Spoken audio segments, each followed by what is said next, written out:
All right. So today on this webinar, we're going to be talking about raising capital for multifamily deals. And these things that we're going to be going over today are topics that are ideas and things that you can do and implement, even if it's not for multifamily. But obviously, this is the Multifamily Investor Nation group, and so I'm going to gear this primarily towards you about trying to find money for multifamily projects and deals. And so what we're going to learn today is this one thing that you must do prior to raising capital for your next offering. We're going to talk about strategies for getting in front of these high net worth investors and how to present yourself and how to present what you do to a potential investor or foreign potential investor without even trying to sell them anything. So I know a lot of us kind of, don't want to be in that salesy type mode or anything like that. And so this will help you and guide you and direct you and teach you, how to present something that, it doesn't feel like you're selling to somebody. And then at the end of this, I'm going to be teaching you a high-level strategy for unlocking the potential for hundreds, if not thousands, of new investors. So make sure you stay tuned towards the very end as we cover that as well. And so before we get started diving in too much, just want to mention two things. Coming up in January 2020, 16th, 17th, and 18th, we're going to be doing our third online summit called the MFIN Summit. If you have not registered for it yet, you can go to mfinsummit.com. This will be the page you'll land on, and you'll find some more information, some tidbits about it. Right now, we do have some discounts available right now on that page. If you just go to, whoops, I just messed that up.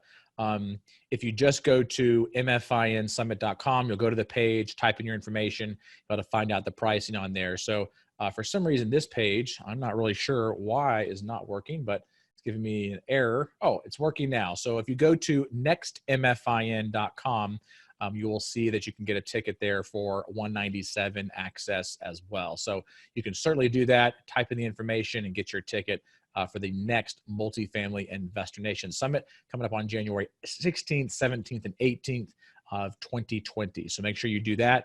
And then for those of you who are on here or who are possibly interested in investing passively with our group is called passiveinvesting.com. That is actually the name of the group. So you can go to passiveinvesting.com. You'll be on a landing page just like this.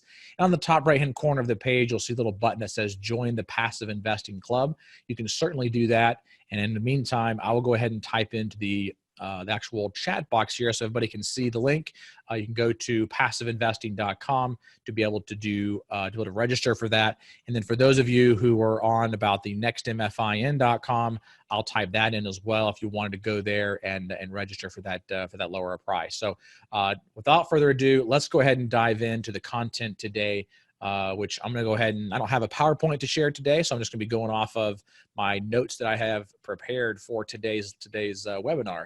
So, once a month, our group, the Multifamily Investor Nation, meets on the first Monday of every month across the country. And so you can go to the multifamilyinvestornation.com homepage and find more details about a local meetup in your area.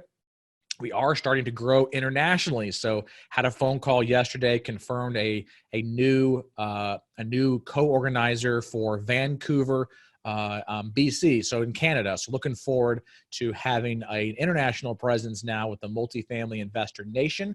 So looking forward to continuing to grow. And if you're in an area that does not have a meetup, please send an email to Stacy at multifamilyinvestornation.com, STACEY at multifamilyinvestornation.com, and she'll get you the details on how to be one of our co-organizers and joining some of that content. And this particular topic today is something that we covered yesterday during our monthly meetup.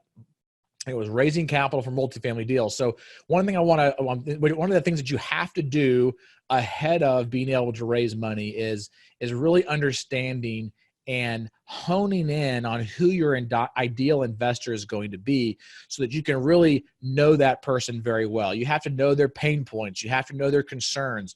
And what I mean by that is that if you're trying to reach out to, high net worth individuals that are attorneys, doctors, lawyers, they're going to have totally different pain points than somebody else who might be more, as an engineer, software engineer, electrical engineer, or maybe even somebody who's a business owner, an entrepreneur that has different pain points throughout their life. the more that you can connect with them and understand that ideal investor that you're looking for, the more you can start to build, a marketing piece or marketing around that particular type of an investor, because you have to be able to know all those pain points and those details, because the more that they can feel like you understand them, the more that they'll want to trust you. And so in order for an investor to invest you, they have to know, like, and trust you. And one of the most important things that I want you to understand throughout this entire webinar today is that importance of getting an investor to know you, because if they never get to know you, then they never have an opportunity to determine whether they like or trust you. And they're only going to invest with you if they know, like, and trust you. So a lot of these strategies I'm going to give you today are going to be really hitting on that know portion of know, like, and trust, so that you can get people to start to know you. So let me give you a couple of ideas. One of the things you can do to get in front of some local high net worth investors is to subscribe to a local newspaper or magazine where you can find some movers and shakers in your area. These are people that are making things happen in your market, and you should start to reach out to them and begin to network with them. And you'll also be able to have them connect you with other people that are just like them. And sometimes you can try to call them or try to shoot them an email if you have access to that. Sometimes it's going to take some, boots on the ground work of going and showing up where they enjoy having a cup of coffee, or, maybe going and trying to, bump into them at a restaurant somewhere, or maybe just showing up at their office and saying, hey, I wanted to see about having a quick meeting with you for a couple minutes and kind of share with you what I'm doing, and want to get to know you a little bit more as well, because I saw this article about you in the newspaper and wanted to get some more information about who you are and why you are this way, some sort of conversation that you can continue to build up around them.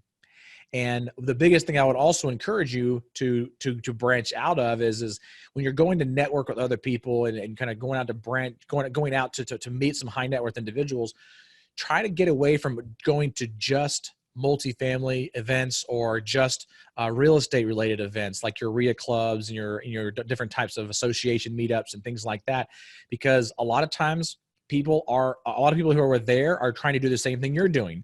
And so when somebody does come there that has some money to invest, guess what?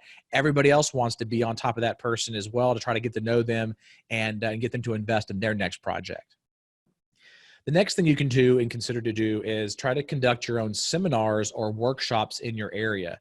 And these can be specific. I would highly suggest these be specific to a particular, a niche investor. So, how does a pharmacist invest passively in a multifamily project or in real estate to, grow their portfolio, or how to, to protect the downside risk of investing in the stock market with the unknowns of what's going to happen in the economy, and getting people that, maybe already have invested with you before, or maybe they haven't invested and you want them to bring people to that type of an event that they know of that may be interested in investing in real estate. And so to conduct these types of seminars and workshops, and even speaking at local sponsored meetings like trade shows and booster clubs, and even some of the Toastmaster Internationals, you can go there and be a part of them as well, to be able to kind of hone in your skills, if you will, when it comes to speaking in front of other people, because sometimes it can be a little bit more can be challenging and intimidating. And so you want to make sure that you have that ability to kind of, perfect your speaking in front of an audience. And they will, at that Toastmasters International group, they help you with that. So if you just Google Toastmasters International, it's they usually have meetings all across the country and around the world that, people are in your local market will be getting together to kind of, perfect speaking, and it'll help you with those local meetings and trade shows and booster clubs and things like that. You should also try to reach out to some of these local trade magazines in your area to get featured. Sometimes you have to pay for those features, but sometimes you can just you can send out a press release or talk to the editor and just see if they'd be interested in hearing your story from a local level about how you're impacting your local area, or maybe even the world or the nation. It's a little bit harder to get into the national magazines that way, but a lot of your local editors that are writing for local magazines want content, and they'd like to feature people who are local to the market. You could also consider doing direct mail. So, if you can always do what's called every door direct mail through the U.S. Postal Service, or even buy a contact list. And, my suggestion, if you're going to buy a contact list of some sort, is to either buy a list that has income demographic associated with it so you can market to them specifically. You're not wasting money on your non-accredited investors that may never even invest with you, but you can at least put yourself in front of people who would invest with you.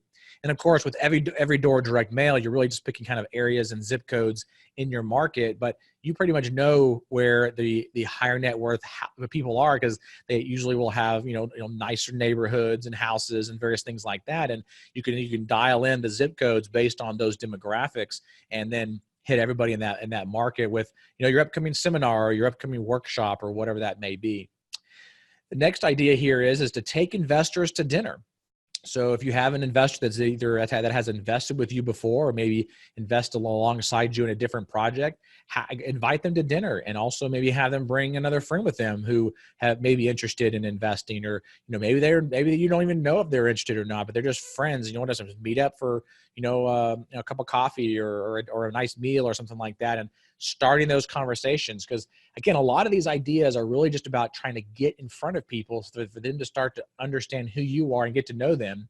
But the biggest thing that you have to understand is that when you get in front of these people, it's not all about, me. You want to make sure that you get to know them, and you can hear them speak about who they are. And that's how you really start to connect with somebody is having them open up and talk about themselves first. And then when the time is right and they ask you, you can open up about what you do. And for me, when I talk about the multifamily, and I don't sit there and say, hey, this is what I want you to do, and you should invest and things like that. It's more of a, hey, this is what I'm doing with my extra cash and my retirement funds, and these are the types of returns that I'm seeing. And then they will eventually start to ask you questions about, well, how can they get involved and hear more about the topic, because they want to start to have that benefit of investing in these types of projects, these types of assets as well. The other thing that I would suggest you do is going to various Chamber of Commerce meetings. So these Chamber of Commerce meetings is usually where a lot of business owners and C-level executives are, and they are hanging out there. And so to be able to hang out with some of those people, and also volunteer yourself for some leadership positions in various organizations, whether it be on a board of trustees or a nonprofit board or something like that, that'll really help you be able to get to be able to rub shoulders with some high net worth individuals that are in your particular area. And then this might sound not new to some people, but maybe new to some. But step out of your comfort zone and start to and ask to be on various types of podcasts. And if you know some people who have been featured on podcasts, you can reach out to them and ask for them to introduce you to the person who is in charge of that podcast, to be able to appear on their podcast and share your story, because it will help you be able to reach a larger audience doing that. And on the flip side of that is maybe even think about starting your own podcast, because when you start to meet these high net worth individuals in your area, it gives you a reason to be able to reach out to them and continue that conversation with them, even after you have that initial conversation with them. And what I mean by that is you go to an event and you meet someone for the first time, you kind of hear their story, you think it's interesting and you like it, and you have a podcast. Well, guess what? You can now invite them to continue that conversation, to share their story on your podcast. And so for one, it elevates you in an authority position because you do have a podcast, but it also helps you be able to further that conversation, to let them feel special and get onto your podcast and share their story with other people and impact people that might want to be able to hear that story and change what they're doing. And last thing here is this one strategy that I feel like can unlock a lot of investors for you. It's connecting and networking with local real estate attorneys and CPAs, because these people work with and are in contact with high net worth individuals on a daily basis. And again, we're talking about investor relations, right? So that relations piece is very, very important. And so we're not just sitting here trying to figure out how to just go find local real estate, or not real estate, but estate attorneys and CPAs, and just ask them to share their list with you. You're trying to build a relationship just like you would with an investor with these estate attorneys and these CPAs, and start to befriend them and have those friendships. And this is kind of like this is a long game. It's not like you're going to sit there and meet a bunch of people tomorrow at a meeting and all of a sudden have hundreds of investors. this is a process. This is a relationship building business. And so the more you can start building relationships, especially with these, people who have connections with high net worth individuals, that's when you're going to start to really unlock the potential for hundreds or thousands of investors, is really connecting with these estate attorneys and CPAs, because they also have friends that are estate attorneys and CPAs, and it can just open you up to more people. But you start to befriend them and go play golf with them, go take them to dinner and lunch and have conversations with them about their family and building rapport with them, and send them clients, refer people to them, because you're going to be involved with some high net worth individuals. They're going to need some estate planning or need someone they're going to need to start asking you for CPAs. And you can start to, build up your network and start to refer people to them. And then it becomes a dual referral network where they're referring you people for investing in some of the multifamily assets. And, that you're referring to them to be able to, do some estate planning and CPA work and various things like that. So the last thing I would leave you with is that whatever you decide to do, make sure that you are consistent with that action and you actually take action. And don't overthink what you're trying to do and what you're trying to accomplish. Just get started, take action, and always remember that version 1 is always better than version none. And for those of you who are listening live or you're on the recording, I would suggest getting out a sticky note or a pad of paper or something, or printing this off and putting version 1 is always better than version none, and posting that on your computer, putting it on your laptop, doing something that reminds you to just take action and release that very first version of you. Because once you release that first version, you will understand and know how to change that and modify it for the future to make the best version 2 of yourself as well. So that's all I have for today on the raising capital for multifamily deals. Hopefully it was insightful. Hopefully it was beneficial to you. We will be posting the recordings of this. And if there are any questions, I don't see any coming in right now on this particular topic. But if you have any of those, you want to type them in real quick, you can there. I'll wait a few minutes if there are any questions, and then we can kind of go from there. So thank you guys so much for your attentiveness and being here and participating with the webinar. Looking forward to the next webinar that will be coming out next week. We're doing weekly webinars on a weekly basis, obviously, with the Multifamily Investor Nation. And so make sure you stay tuned, stay subscribed to our email list. And also for those of you who have not done it yet, make sure you go subscribe to our podcast. So I'll type it in here into the description here, but if you go to mfinpodcast.com, it'll open you up to the podcast page on iTunes, but you can also find us on Spotify, and you can just search for us for Multifamily Investor Nation and subscribe to it. And we interview people from across the country that have been closing multifamily projects. We don't even have any just experts on, or coaches or mentors or a bunch of gurus talking about, a lot of fluff. We're talking about the nitty gritty nuts and bolts of how to close a multifamily deal. So I'd highly encourage you to go to our podcast on iTunes and subscribe to it, rate it, and review us. Over the next couple of weeks, we'll be releasing a couple more episodes. So go there, subscribe to it, and hope you find some value for it. So thank you so much, and we'll see you next week.